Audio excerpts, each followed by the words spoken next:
Evening, friend. Come sit by the fire. Got a story tonight about a man who was free on paper and trusted by no one in person, and who happened to be the only soul in town who could read the very paper that made him free. They came to Elias Crowe with everything, their deeds, their debts, their dead men's wills. He read it all and kept his mouth shut, the way a careful man learns to. Until the morning a forged title crossed his bench and keeping his mouth shut stopped being safe and started being a choice. When you hear what he did with that paper, it won't make sense unless you first understand what staying silent had already cost him. Pour yourself something warm. Let the fire do its work. And let me tell you about the blacksmith of Hartley Crossing, and the night he decided that a word on paper would mean exactly what it said, no matter whose hand had written it. Welcome to Western Sleep Story, where the Old West carries you to sleep. Every week I sit by this fire and tell a new tale, slow, calm, with nothing but the crackle of the flame and a story worth drifting off to. If you're new here, you're welcome to stay as long as you like. And if these stories help you rest, that little subscribe button means you'll never have to look for the fire again. It'll be right here waiting. Now let's go back to the beginning. Let me tell you who Elias Crowe was. The way the old-timers told it, Elias Crowe came to Hartley Crossing in the spring after the war ended, with a wagon of borrowed tools, a leather satchel of papers proving he was a free man, and a thing inside his head that no one in that town would have believed if he'd announced it on the church steps. Elias Crowe could read. Not the way a man squints at a sign and sounds out the big letters. He could read the way a lawyer reads, the way a clerk reads, slow and exact, taking in not only the words but the shape of how the words sat on the page. He could read a contract and find the sentence buried in the middle that changed the meaning of all the rest. He had been taught in secret, years before, by an old bookkeeper named Fenwick, who kept the ledgers on the place where Elias had been held as a boy. Fenwick was a sour, lonely man who trusted no one and liked almost nothing, but he had liked the quiet child who carried his coal, and on long winter evenings he had taught that child his letters by candle stub against every law and custom of the place. Fenwick had told him one thing over and over until it lived in him deeper than his own name. Reading isn't knowing the letters, the old man would say, tapping the page with a stained finger. Any fool can know the letters. Reading is refusing to be told what they say. Elias had carried that sentence out of bondage and into freedom, and it had shaped every day of the life he built afterward. Hartley Crossing sat on a slow bend of the Pell River, a town of perhaps 400 souls, with a single wide main street, a land office, a bank, a mercantile, a church, and 2 churches worth of opinions about everything. It was the kind of place where a great many people could write their own names and read a price tag and a wanted poster, and where almost no one could do more than that. Letters came from far-off relations and sat unopened because the receiver was ashamed to admit he couldn't make sense of them. Deeds were signed by men who took the clerk's word for what they were signing. Wills were drawn up and then quietly mistrusted because nobody at the deathbed could check them. Into this town came a freedman who could read anything you put in front of him. It did not make him welcome. It made him useful, which is a colder and more complicated thing. In the first year, the people of Hartley Crossing treated Elias Crowe the way they treated a well too far from the house, necessary, and resented for being necessary. They brought their papers to his forge because there was nowhere else to bring them, and they stood in his doorway shifting their weight while he read, and they thanked him in clipped voices and left quickly, as if lingering might cost them something. A man would hand Elias the letter that told him his brother had died 3 states away, and Elias would read it gently, in his low, even voice, and the man would take the news and the grief and walk out without once meeting his eye. Elias understood it. He had spent his whole life understanding things about people that they did not understand about themselves. They needed his hands, and his hands they could explain. A black man at an anvil was a thing the world had a place for, but his mind frightened them. A man who could read everything you signed was a man who knew your business. And in a small town, a man who knows your business holds a kind of power, and they had no intention of letting a freed man hold power over them. So they came to him for his hands and pretended his mind did not exist. They would say in front of him that no colored man could be trusted with figures. Then they would hand him their figures because there was no one else, and trust him completely, and go on saying it. There was a morning early in those years that Elias often thought about afterward, because it taught him the whole shape of his situation in one small scene. A rancher named Carl Voss had brought in a contract from a cattle buyer, a long sheet of close print, and asked Elias to read it before he signed. Elias read it and found, near the bottom, a clause that gave the buyer the right to reject the whole herd if any single head was found wanting, and to keep the ones already delivered without paying. He pointed it out, gently in his even voice. Voss read the clause for himself, slowly moving his lips, and his face went red, not with gratitude, but with a kind of fury at having been caught needing help, and from a man he had been raised to look down on.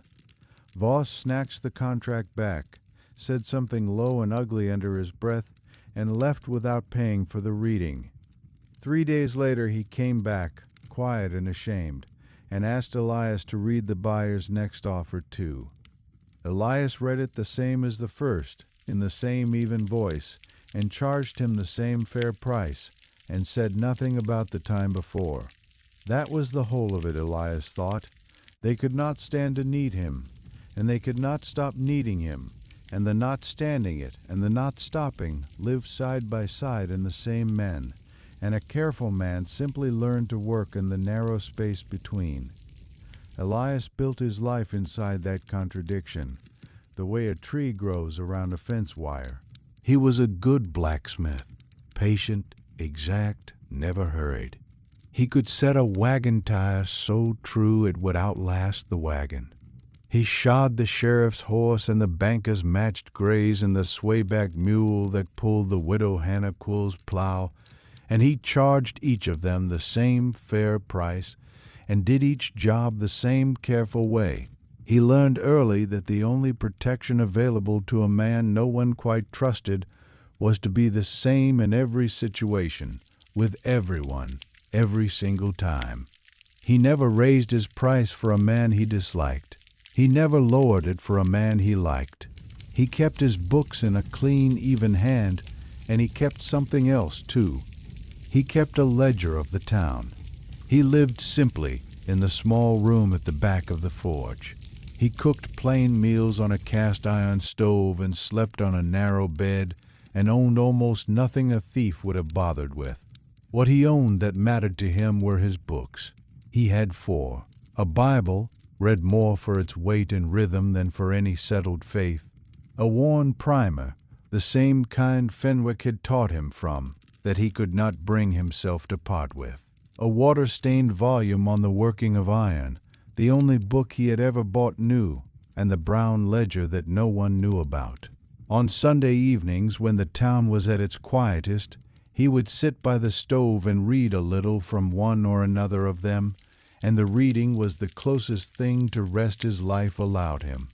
Not of debts, of papers. Every deed he read aloud, every will, every contract, every claim, Elias remembered it, and in the back of a worn book he kept hidden beneath the floorboard of his shop, he wrote down what he had read, the date, the names, the wording, the witnesses. He did not do it for any plan. He did it because Fenwick had taught him that the world ran on paper, and that a man who could read the paper and remember it was never truly without ground to stand on, no matter what else they took from him. It was the one thing Elias kept entirely to himself. No one in Hartley Crossing knew that book existed. That was the man. Free on paper, trusted by no one, useful to everyone, and quietly keeping the whole town's written history in a book under his floor. For 9 years, that was enough. He asked for nothing more than to be left alone at his anvil with his fire and his books. Then a piece of paper crossed his bench that he could not put down, and the 9 years of quiet came to an end. It came to him by way of Moses Pryor on a gray morning in the 9th year, with a frost still silvering the grass along the river road. The Pryors were homesteaders. Moses, his wife Ruth, and their boy Caleb, who was 9 years old and full of questions. They were a free black family who had come west the same season Elias had, and they had filed on a quarter section of bottomland 2 miles north of town, good land near the river, the kind of land that grows more valuable every year. A town grows up beside it. Elias knew their farm well because he had been there at the beginning of it. 9 years earlier, when the Pryors filed their claim, it was Elias they had brought the papers to. He had read the homestead documents aloud to them by lamplight, every word, so they would know exactly what they were signing. He had read them the witness names. He had read them the date. He remembered it the way he remembered everything, exactly. So when Moses Pryor came into the forge that frost-bright morning with a folded paper in his shaking hand and a look on his face like a man who has been told the ground is no longer under him, Elias set down his hammer. Moses said a man had come to the farm the day before, a stranger, well-dressed, with a leather case and careful manners. The man had handed Moses this paper and told him there had been a correction in the county records. The Pryor homestead, the man said, had never been validly filed. The true title belonged to a land company in Mercer. The Pryors had 30 days to vacate. Elias took the paper. He read it once through, slowly. Then he read it again. It was a clean piece of work. The language was dense and lawyerly. The kind of language built to make a plain man feel he had no right to argue with it. It cited a corrected deed, recorded in the county office at Mercer, showing that the bottomland had been claimed and witnessed before the Pryors ever arrived, by a Pryor holder who had since sold his interest to the Mercer Land and Cattle Company. The corrected deed named a witness, a man called J.T. Harmon. Elias read that name and went very still. He knew the Pryor claim. He had read it aloud 9 years before and written it in his hidden book that same night. He could see the page in his mind. The original witness to the Pryor homestead filing had been a man named Albert Stokes, who ran the feed store at the time and witnessed half the filings in the county before he died. There had been no J.T. Harmon. There had never been a J.T. Harmon. Elias had read or heard of nearly every name that had signed a paper in Hartley Crossing in 9 years, and that name belonged to none of them. A witness who had appeared from nowhere to sign a deed that erased a family's home. Elias did not say any of this to Moses. Not yet. He had learned long ago that a careful man does not speak the moment he knows a thing. He folds the knowing up and carries it quietly until he understands its full weight. He asked Moses how long he'd had the paper. Since yesterday evening, Moses said. He'd been awake all night with it. He didn't know what it meant, only that it meant they were going to lose the farm, and he had come to Elias because Elias was the only man he knew who could tell him what the words truly said. Elias looked at this man who had cleared that bottomland with his own hands, who had a wife and a boy and 9 years of work in that soil. He looked at the paper that proposed in its smooth and lawful language to make all of that disappear. He said, "Moses, I need you to do 2 things. He said, "Go home and don't speak to anyone from that land company without me there." And he said, Don't sign anything, not one paper, no matter how kind they are about it or how official it sounds. You bring it to me first." Moses asked him what the paper meant. Was there hope in it or wasn't there? Elias chose his words the way he chose his metal, for what they could bear. He said, "There's something wrong with this paper. I don't know yet how wrong, or who made it wrong. But I've seen a great many deeds, and I'm telling you this one is lying. Give me time. Don't lose hope yet." Moses Pryor went home. Elias stood in the cold doorway of his forge for a long while after, holding the paper, watching the frost burn off the river road, thinking about a witness named Harmon who had never lived. Then he banked his fire, locked his shop, and lifted the floorboard. The hidden book was bound in cracked brown leather and filled front to back with Elias Crowe's small, even hand. 9 years of the town's paper life, recorded by the one man no one had thought to watch. He found the Pryor entry by feel near the front. The ink faded to brown. He read his own 9-year-old words, the filing date, the description of the bottomland, boundary by boundary, and the witness, Albert Stokes, feed store, his mark and signature. Then Elias did something he had not done in years. He read forward, past the Pryor entry, page by page, looking not for one thing, but for a pattern. Because a forger who invents one witness for one deed is a thief, a forger who has invented the same false witness across many deeds is something larger and more patient. And the difference mattered. It took him most of the day and into the candlelit night, but he found it. The name J.T. Harmon was not in his book, because Harmon had never witnessed an honest filing in Hartley Crossing. But Elias's memory, once set on a track, ran the whole length of it. He remembered other papers. He remembered 2 years back, reading an eviction notice for a small claim east of town, a notice that had cited a corrected deed and a prior holder no one had ever met. He remembered a quarrel over a strip of river frontage the year before that, settled when a deed appeared from the county office that nobody had known existed. At the time, each had seemed its own small misfortune, the kind of thing that happens to people too poor or too unlettered to fight. He had read each one, kept his mouth shut, and written it down. Now, with the Pryor paper beside them, the small misfortunes lined up into a road, and the road led somewhere. Every one of them had moved land toward the same place, the Mercer Land and Cattle Company. And every one of them had been smoothed along by the same local hand, a man whose name appeared again and again, not as the buyer and not as the witness, but as the local reference.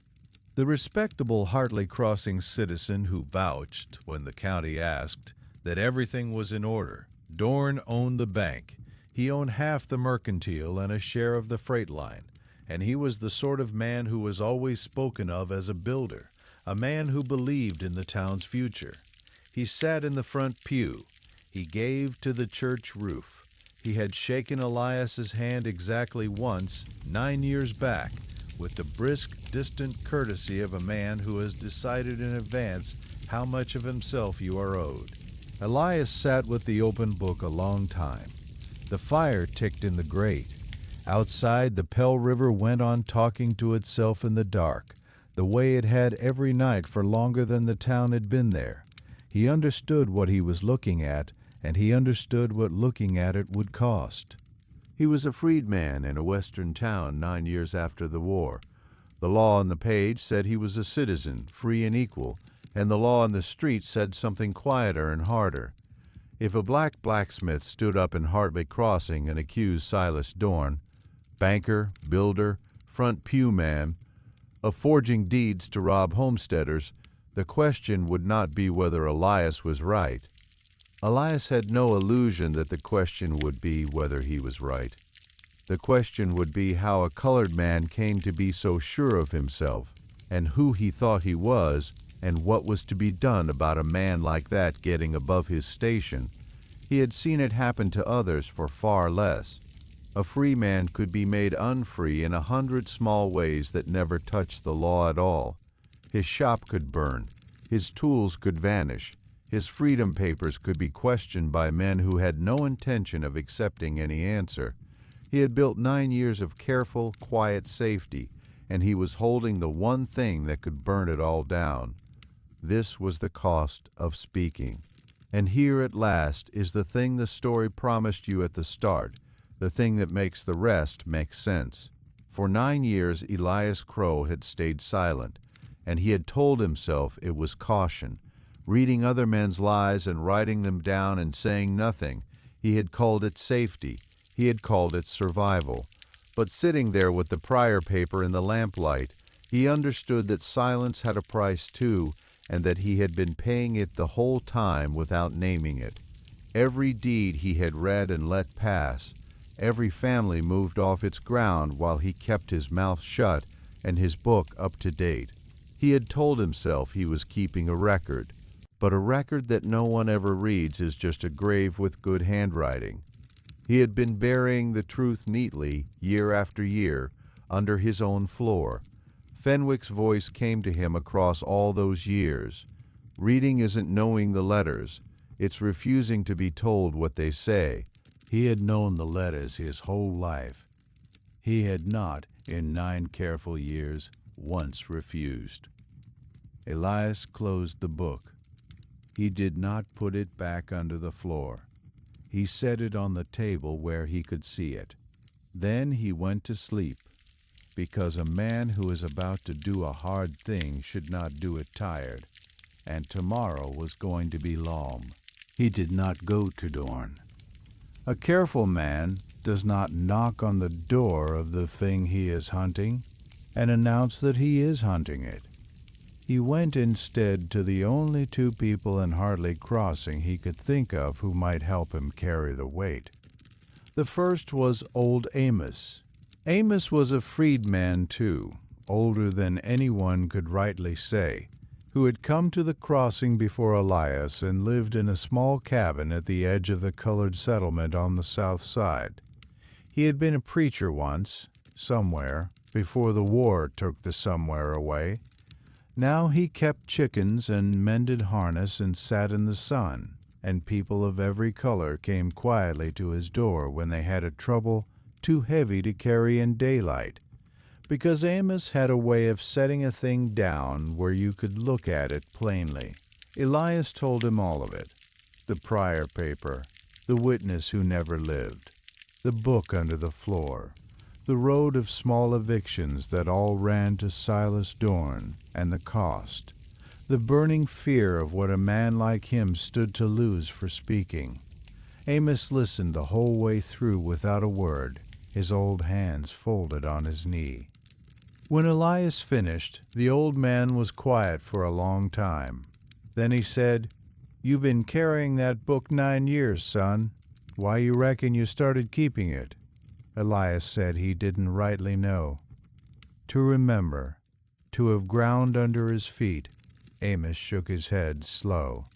He said, "A man don't write down 9 years of other folks' lies because he wants ground under his feet. A man does that because somewhere in him he always knew there'd come a morning he'd have to read it back to somebody. You've been getting ready for this morning for 9 years, Elias Crowe. You just didn't want to know it." Elias asked the question that had kept him awake. He said, "And if I read it back and it cost me everything, the shop, the standing I've got, little as it is, maybe more than that." Amos looked at him with a patience that made 9 years of caution feel like an afternoon. He said, "You think you got something to lose. I'm telling you, you already lost it. Every morning you let one of these pass and called it safe. The losing's already happened, son. What's left to decide is whether anybody ever finds out it was wrong." He said, "There's a kind of test that looks like it's about land or paper or money. But the real test is what a man does with the truth when holding it costs him and using it costs him more. And the only easy thing left is to set it down and walk away. You've set it down 9 years running. Question is whether you can pick it up. Elias said he wasn't sure he was strong enough. Amos smiled, and it was a tired and kindly thing. You're the strongest kind of man there is, he said. The kind nobody's decided to be afraid of yet. That won't last past this, but it's a fine thing while you've got it. Now, if you're still awake out there, friend, and this fire's keeping you company tonight, I'm glad you're here. If you'd like more nights like this one, a subscribe and a quiet little tap on that bell means I can keep these stories coming, one fire at a time. But for now, let's get back to Elias and the second man he went to see. The second man was Tom Beck, and going to him was a risk of a different kind. Tom Beck was the land office clerk, a thin, anxious young man of perhaps 25, who had held the position less than a year and was visibly afraid of it most days. The county had given him the job because his uncle knew the recorder in Mercer, and Tom Beck had quickly discovered that the job consisted almost entirely of legal language he could not fully read and forms he did not fully understand.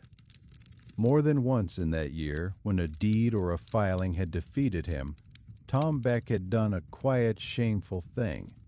He had brought the paper after dark to the blacksmith's forge and asked Elias to tell him what it meant. He had sworn Elias to secrecy each time, mortified that the town might learn the land clerk couldn't read his own ledgers. And Elias had read for him and kept the secret, and never once made him feel the smallness of it. So there was already a thread between them, thin but real. Elias went to the land office near closing when the street was empty. He told Tom Beck plainly what he'd found and what he suspected. He watched the young man's face go pale and then paler. Tom Beck understood at once what was being asked of him. He said, "You want me to pull the records, the corrected deeds, the ones with this Harmon name on them?" Elias said yes.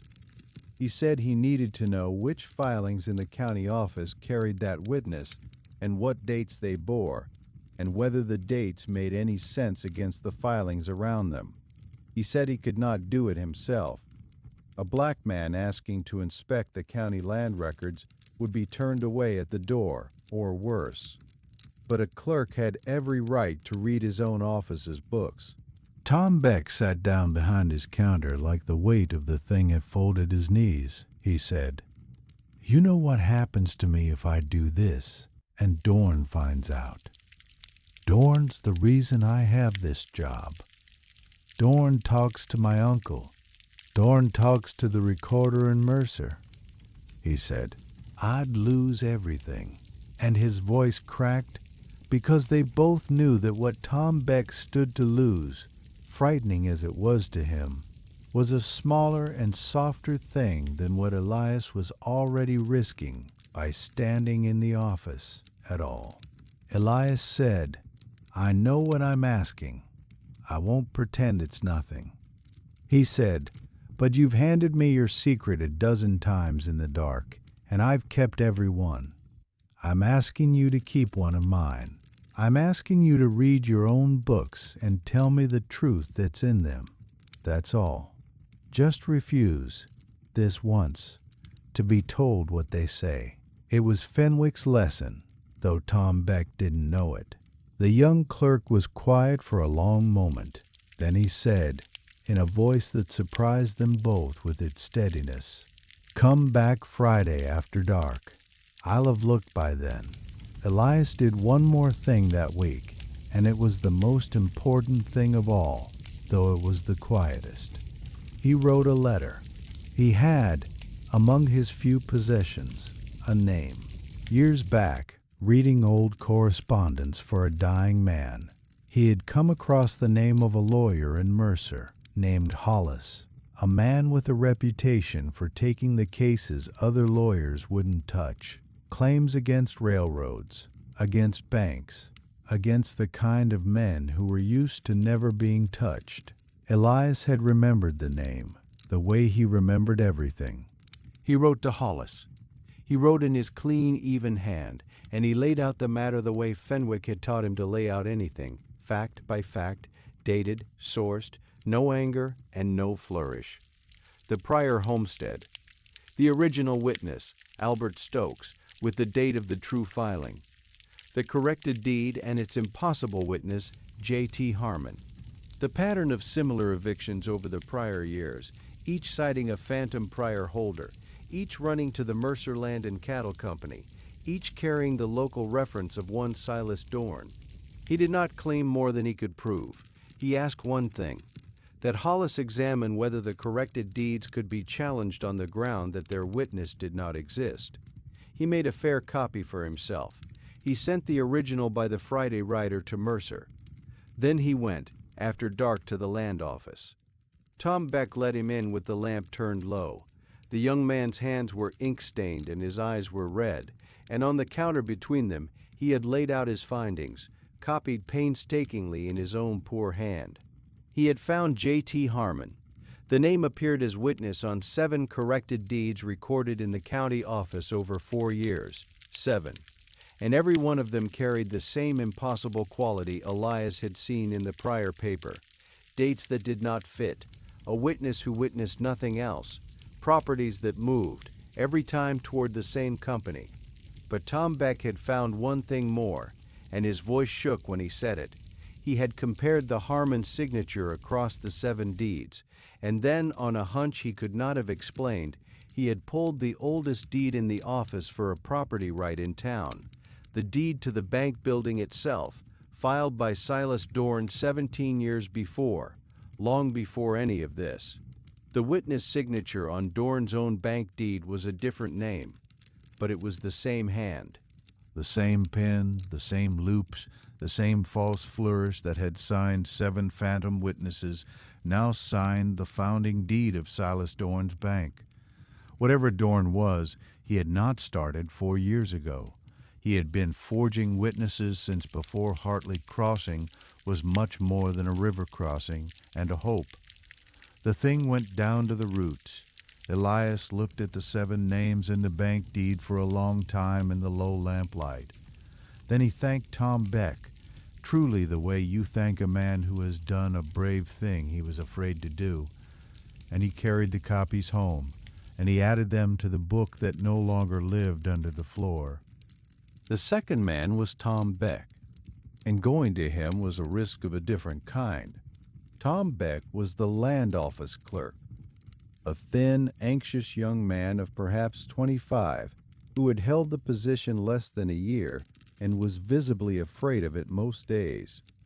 The county had given him the job because his uncle knew the recorder in Mercer, and Tom Beck had quickly discovered that the job consisted almost entirely of legal language he could not fully read and forms he did not fully understand. More than once in that year, when a deed or a filing had defeated him, Tom Beck had done a quiet, shameful thing. He had brought the paper after dark to the blacksmith's forge and asked Elias to tell him what it meant.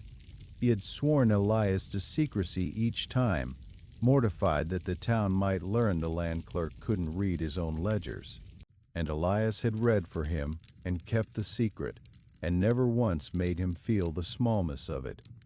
So there was already a thread between them, thin but real. Elias went to the land office near closing when the street was empty. He told Tom Beck plainly what he'd found and what he suspected.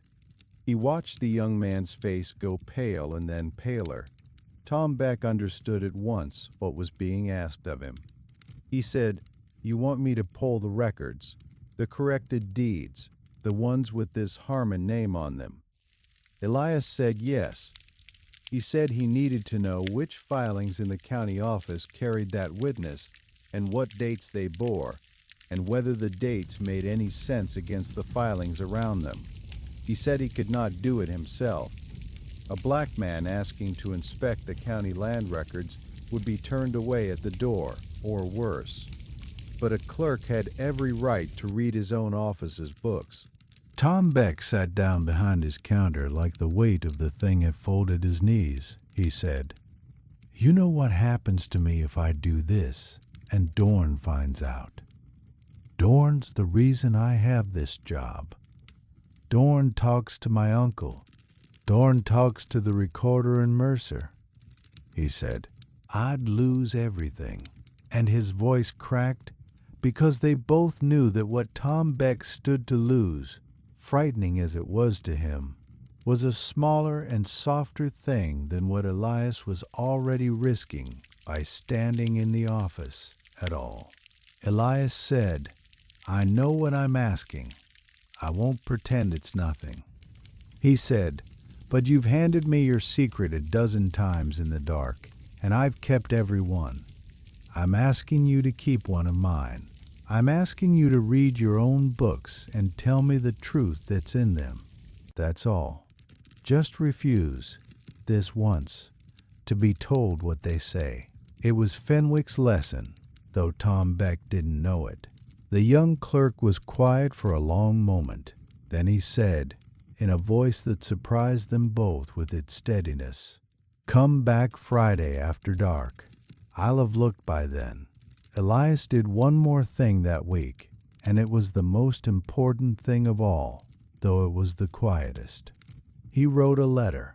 He had, among his few possessions, a name.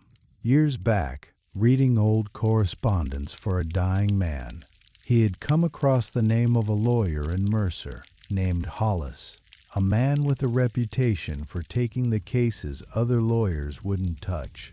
Claims against railroads, against banks, against the kind of men who were used to never being touched.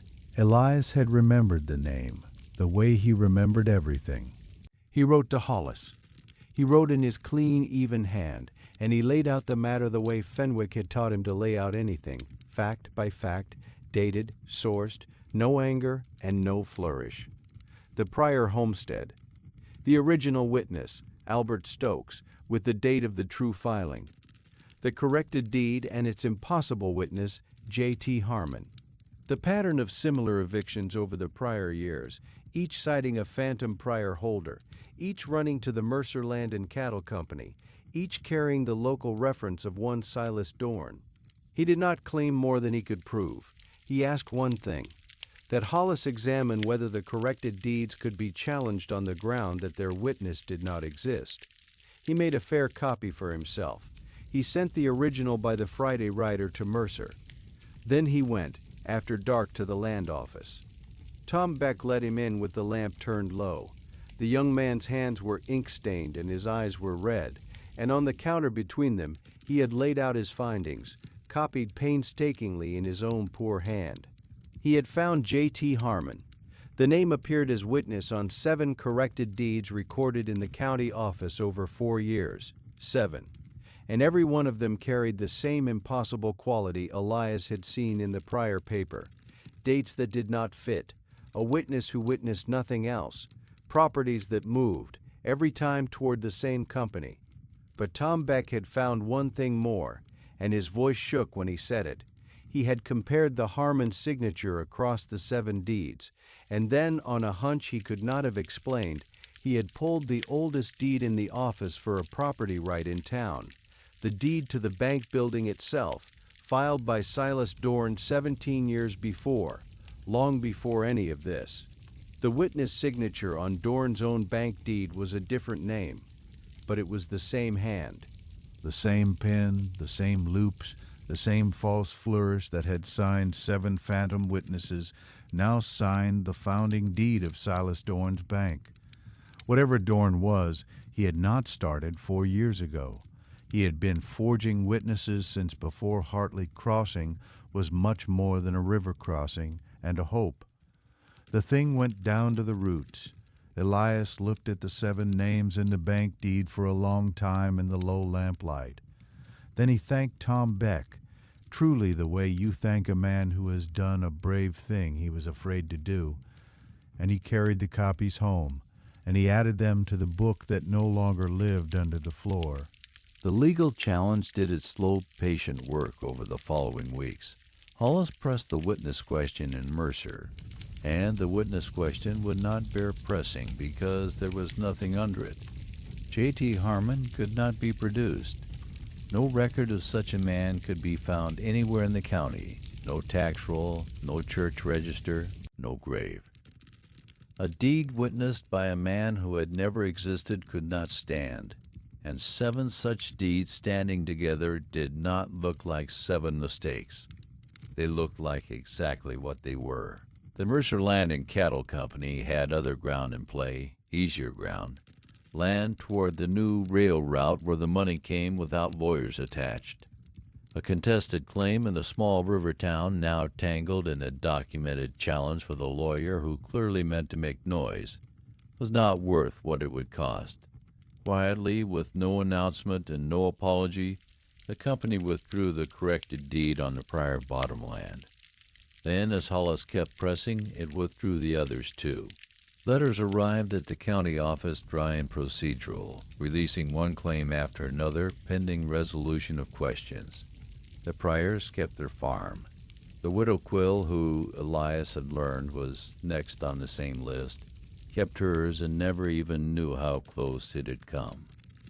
The phantom witness named Harmon was quietly buried for the second time, and this time he stayed buried. That left Silas Dorn. For 3 weeks after the withdrawals, Dorn did nothing Elias could point to. He sat in his bank in his front pew and let it be known, in the soft ways such men make things known, that he was displeased and that he held the blacksmith responsible, and that the town might do well to remember whose money kept its doors open.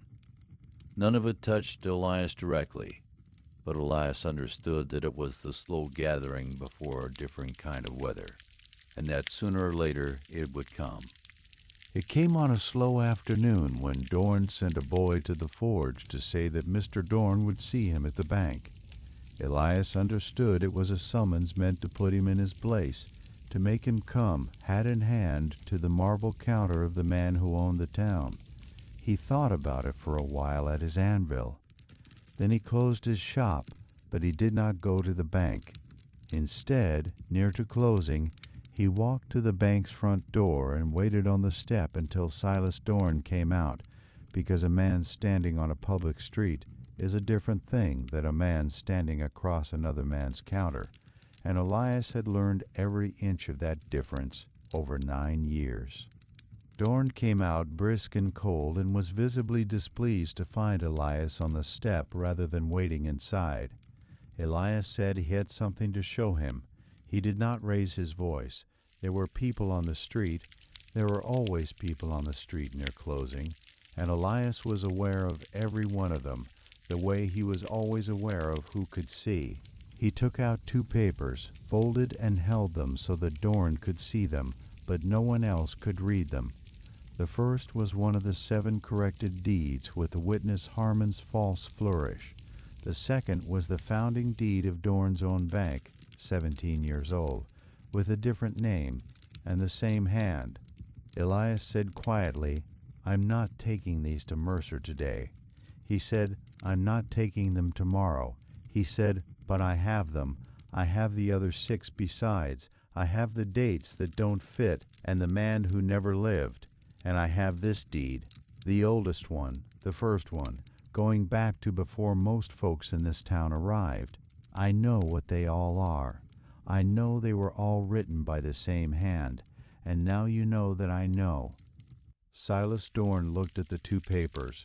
His face did several things in a short time, the way a face does when it has spent a lifetime never being looked at squarely, and is suddenly being looked at squarely.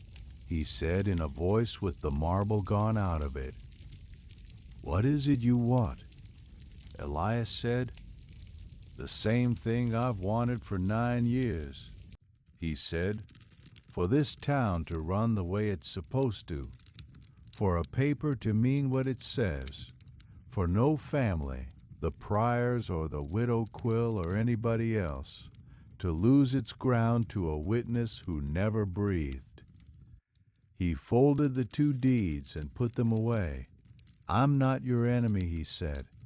I never was. I'm the man who reads the papers in this town, and I'll be that man tomorrow and the day after, the same as I've been it for 9 years. That doesn't change. He turned to go. Then he turned back, and he said one more thing, and he said it plainly, so there would be no mistaking it later. He said, "But hear this clearly. The next time a paper comes through this town with a witness on it that never lived, the next time any family gets a morning visit with a rope and a can of coal oil, I'll use everything I have, all of it. And I have enough." He put his hat on, and he walked back down the street toward his forge. Behind him, after a moment, he heard Dorn say his name. Not Crowe, the way the banker had always said it before, with the small cold distance built into it. He said, "Elias." Elias stopped. He did not turn around. Dorn said, "You could have ruined me. You're holding the thing that ruins me. Why didn't you use it?" Elias stood a moment in the late light. Then he said, "Because ruining you wouldn't put one board back on the Pryor's house." He said, "I don't keep these papers to destroy men. I keep them so men can't destroy what's true. There's a difference. You spent 17 years not knowing the difference. I'd think on it if I were you." He walked on into the evening, and he did not look back, and the street put its ordinary sounds back together around him, the way a street does. There had been a choice in it, and Elias had made it on the bank step without ever quite deciding it in words. He could have taken the 7 deeds and the bank deed to Mercer and ruined Silas Dorn entirely. Broken his title, his standing, his place in the front pew, the whole edifice the man had built on a forger's pen. It would have been lawful. It might even have been just.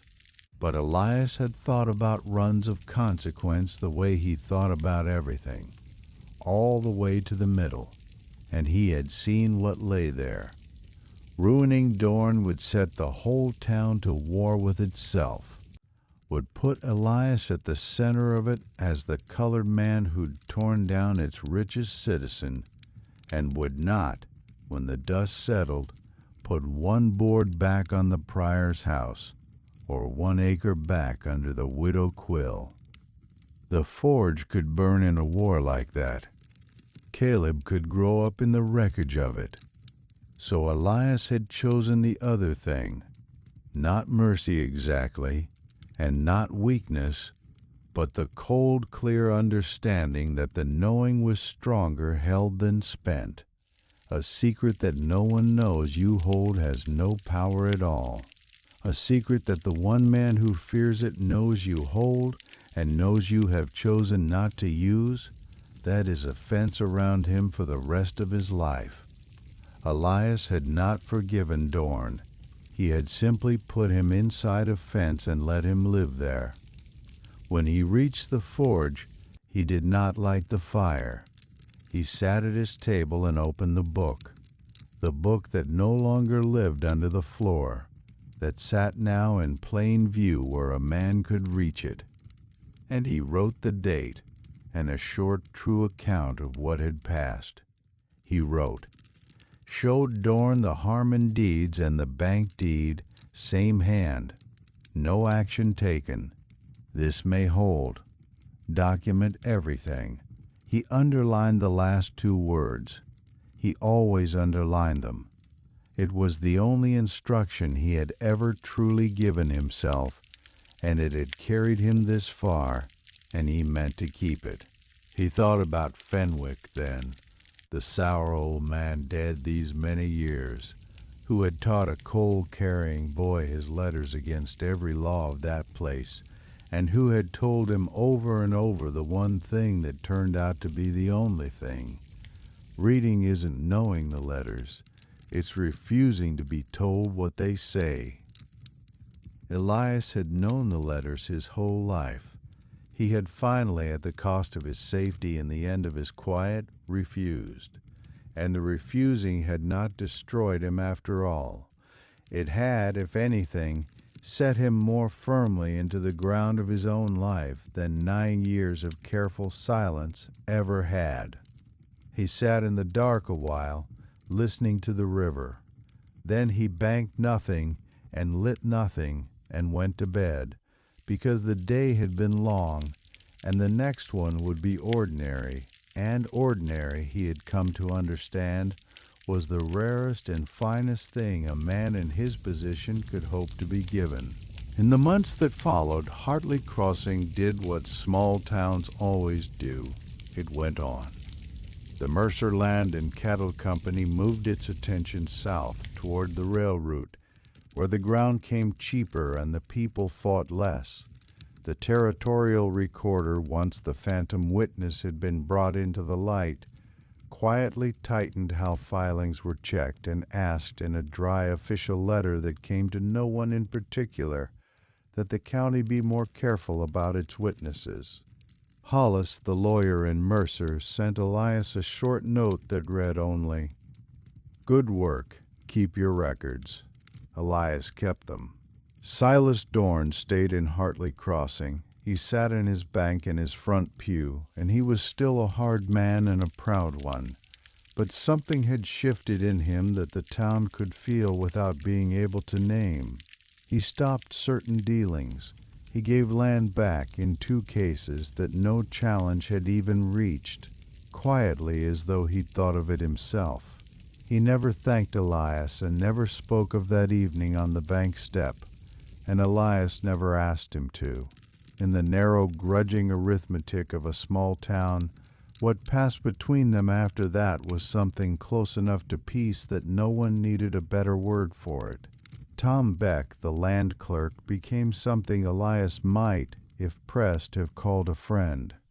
They did not sit together in public. The town was not ready for that and might never be. But Tom Beck grew steadier in his job, and when a paper defeated him, he still brought it to the forge after dark. Only now he came not in shame, but the way one careful man comes to another, to be sure of a thing together. He had refused once to be told what the book said, and it had changed the shape of him. The widow Hannah Quill, who had nearly lost her farm to a dead man's signature, and never known it, found out the whole of it eventually, the way everything in a small town is found out eventually. She did not make a speech about it. She brought a pan of cornbread to the forge and set it on the bench, and said only that she'd heard what he'd done, and that she'd voted against letting a colored man hold so much of the town's business when he first came, and that she'd been wrong, and that he should know it. Then she left. Elias looked at the cornbread for a long while. It was the truest thank you he had received in 9 years, and it had taken a forged deed and a phantom witness to pry it loose. And Elias kept his promise to the boy. Every week, on the evening he closed early, Caleb Pryor walked the 2 miles down the river road to the forge, and Elias Crowe taught him to read. Not the way a man squints at a sign and sounds out the big letters, the other way, the slow, exact way, the way that takes in not only the words, but the shape of how the words sit on the page, so that one day, if a smooth stranger ever stood in Caleb Pryor's yard with a leather case and a paper full of lawyerly language, the boy, the man he would be by then, would be able to read the whole of it and find the lie buried in the middle and refuse to be told what it said. One evening, near the end of a lesson, with the lamp low and the river talking outside, Caleb looked up from the primer and asked Elias why he kept the big brown book on the table where anybody could see it, instead of hidden somewhere safe. Elias thought about that. He had kept it under the floor for 9 years. He had not put it back since the morning at the Pryor farm. He said, "A thing hidden can't protect anybody. It just waits." He said, "I kept it hidden a long time because I was afraid of what would happen if folks knew I had it. And keeping it hidden cost more than I knew. So now I keep it where I can reach it, where everybody knows I can reach it. That's most of its strength, truth be told.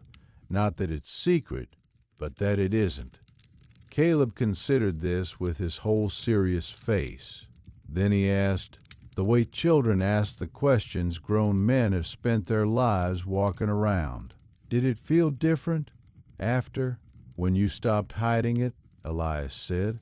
"It got quieter inside." The boy nodded as if he'd been handed something he would need later. Then he bent back to the page, and the lesson went on. And outside the Pell River went on talking to itself in the dark, the way it had every night since before the town, the way it would every night long after. And that is the way I heard it told. The fire's getting low now. Elias Crowe never became famous. There are no ballads about him, no statues, no streets that carry his name. He kept his forge for many years more, and he kept his book in plain sight on the table, and he kept teaching any child who walked the river road wanting to learn. Colored or white, it made him no difference, the same as everything always had with Elias. When he was an old man, they say, half the grown people in that county could read their own deeds because of evenings spent at his lamp, and a forged witness never took another acre in Hartley Crossing, because too many people now read the whole of the paper, all the way to the middle, where the lies like to hide. He died old in the room behind his forge, with the river talking outside. Caleb Pryor was there, a grown man by then, with a farm of his own and children of his own who could read. They buried Elias up on the rise above the Pell, and on the stone they cut his name, and under it just 2 words. He'd have liked that. Just the 2 words. It said, he read. I think some men spend their whole lives being told what the words say and believing it, because believing it is easier and safer than the alternative. Elias Crowe spent his life refusing, first in secret and afraid, and then, when it counted, out in the open, where the refusing could do some good. He learned, late and at a cost, that a truth kept hidden under the floor protects no one at all, and that the bravest thing a quiet man can do is finally let himself be seen holding it. So you rest easy tonight, friend, and if this story gave you a quiet place to land, I'd be grateful if you'd share it with someone who could use a peaceful night. Leave me a word in the comments and tell me where the fire took you tonight. I read every one. I'll be right here next time you need a story. The fire will be burning, same as always. Good night.